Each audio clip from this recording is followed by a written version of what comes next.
gente sabe que isso pode comprometer ainda mais aí. Bom, parabéns meninas, gostei que falaram da epidemiologia, né, porque é uma doença que não é tão comum da gente observar, né, Michelangelo? Então acho que é importante a gente falar sobre essa distribuição aí geográfica. As imagens, eu fiquei esperando na anatomia patológica um corte histológico mostrando áreas de lesão. No final vocês mostraram uma biópsia, ela foi feita por endoscopia, ok? Acho que pode trazer essas imagens também para frente, até para mostrar um corte normal, que é o que a gente sempre fala aqui, né? Mostra o normal e mostra o alterado. Acho que falta aí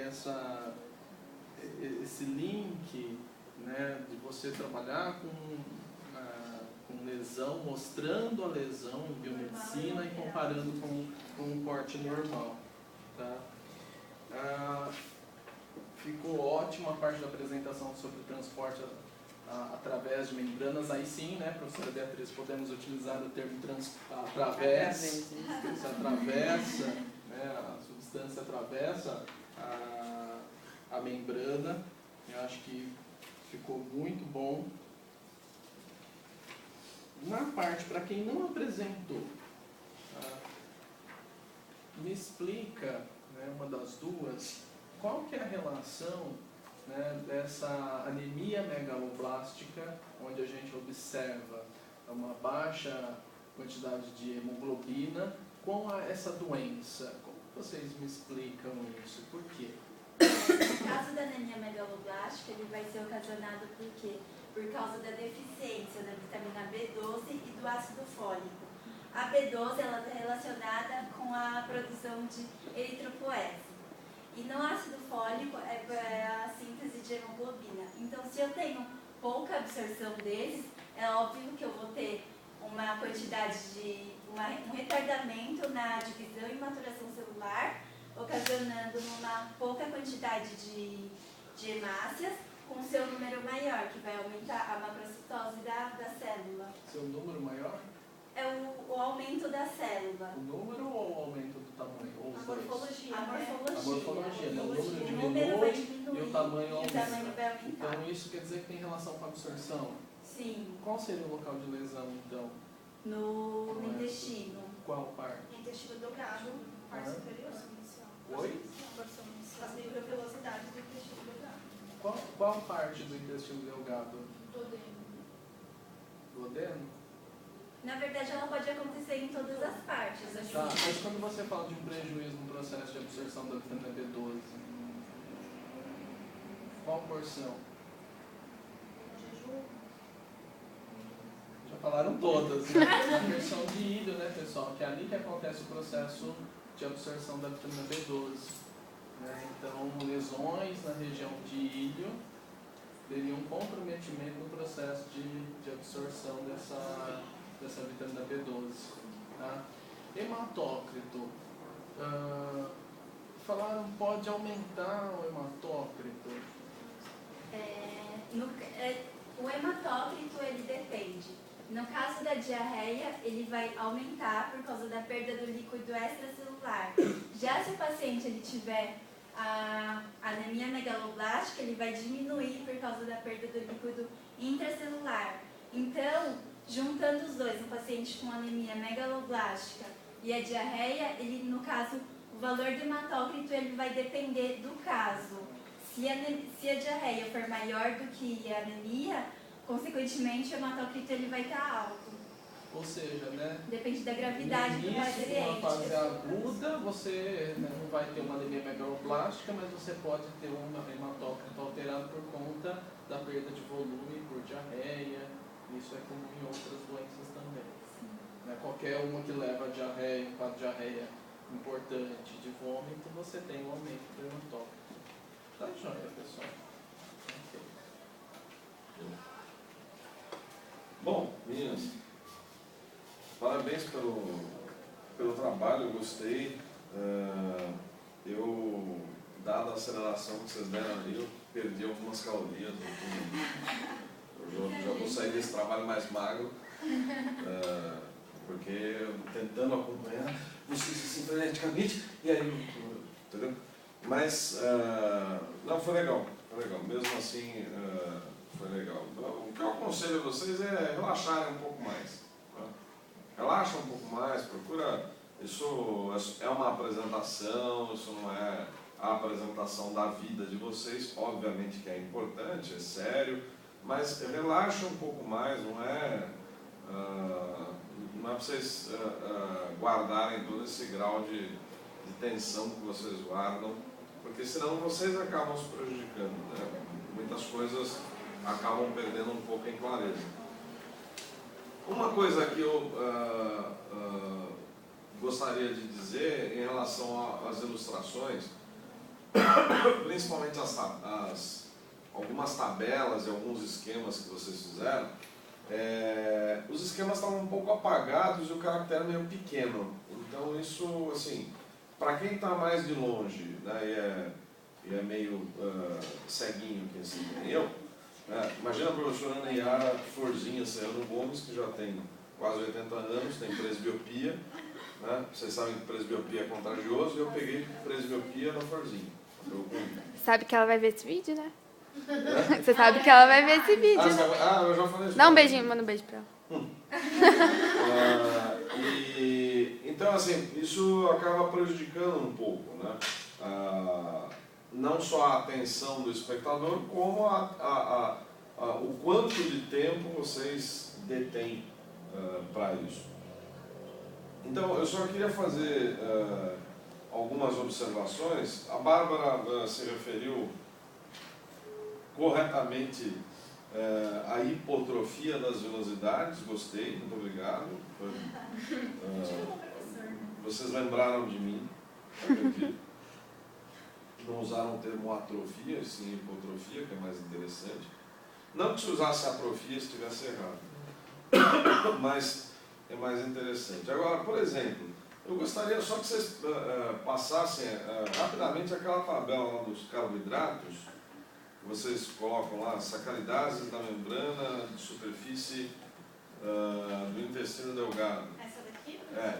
Então, a gente colocou essa tabela justamente para destacar a grande quantidade de enzimas que tem no enterócito, né? Que degradam os polímeros em monômeros, porque somente será absorvido na forma de monômeros e não de polímeros, entendeu? Então nós colocamos essa tabela justamente para destacar a importância do enterócito, onde contém essa quantidade de enzimas, né, que degradam os carboidratos.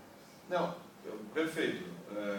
Mas eu só acho que vocês poderiam ter... Destacar. Claro que é uma questão até meio subjetiva, o que eu vou dizer. Eu acho que vocês até fizeram uma passagem interessante, mas ela poderia ser, na minha opinião, melhor se vocês dissessem o seguinte: olha, vocês disseram que, não, essa aqui a gente só gostaria de destacar o número de enzimas existentes, mas, por exemplo, vocês não falaram o número. Vocês mostraram a tabela e passaram muito rapidamente pela tabela. Então, assim, fala, olha, tem 1, 2, 3, 4, 5, 6, 7, tem algo em torno de meia dúzia de enzimas, talvez um pouco mais, um pouco menos, mas para a gente se situar um pouco melhor apenas só. Que mais? Cuidado com alguns assassinatos aí que vocês fizeram na língua portuguesa, tá? Por favor. Perca de peso não dá para admitir num curso superior, não dá para admitir de universitário, né? Então, eu acho que isso aí precisa melhorar, inclusive está escrito. E depois, o paciente tem que vir, aí também dói o ouvido, tem que vir, né? Por favor.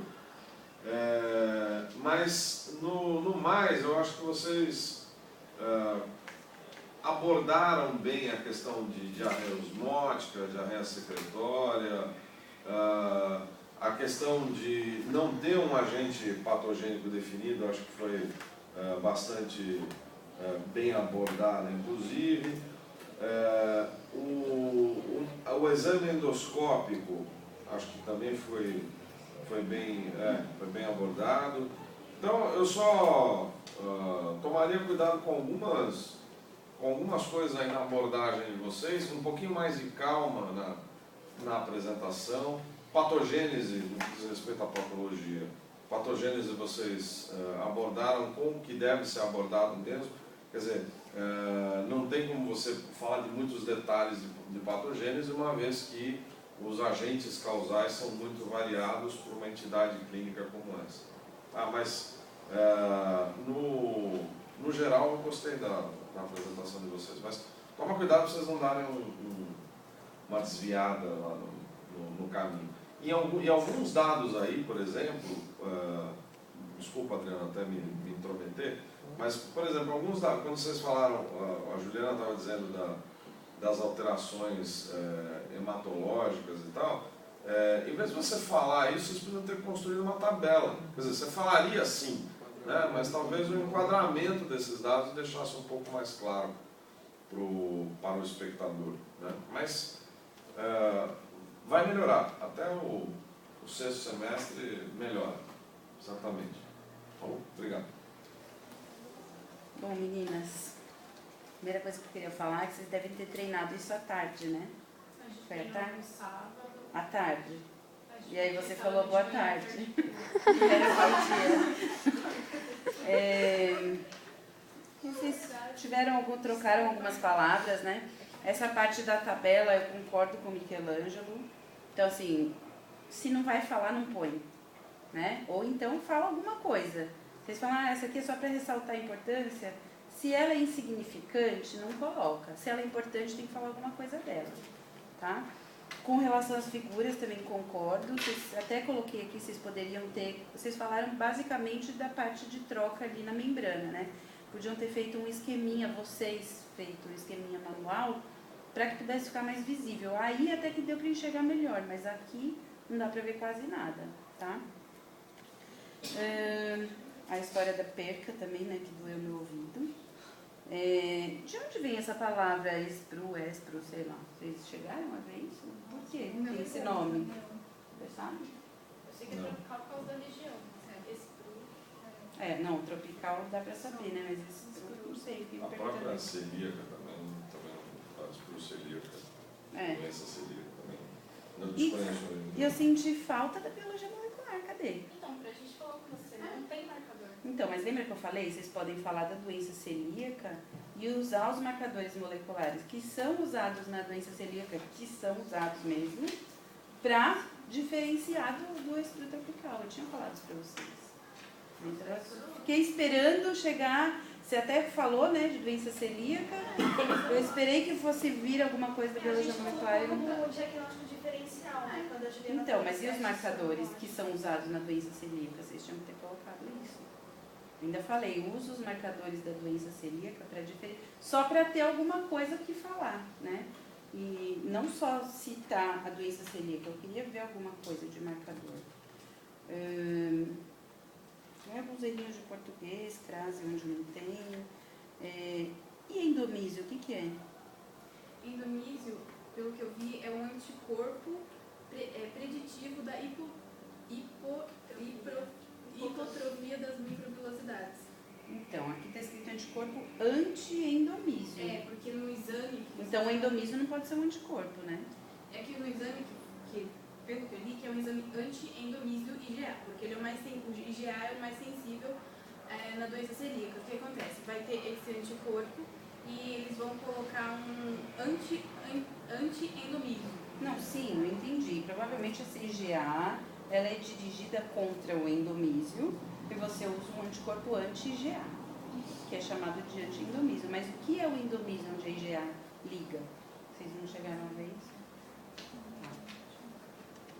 Foi isso que eu anotei, né? Como não teve biologia molecular, eu não tive muito o que anotar, né? Foi mais erro de português e algumas coisinhas com relação à estética. Tá? Era isso então que eu queria falar.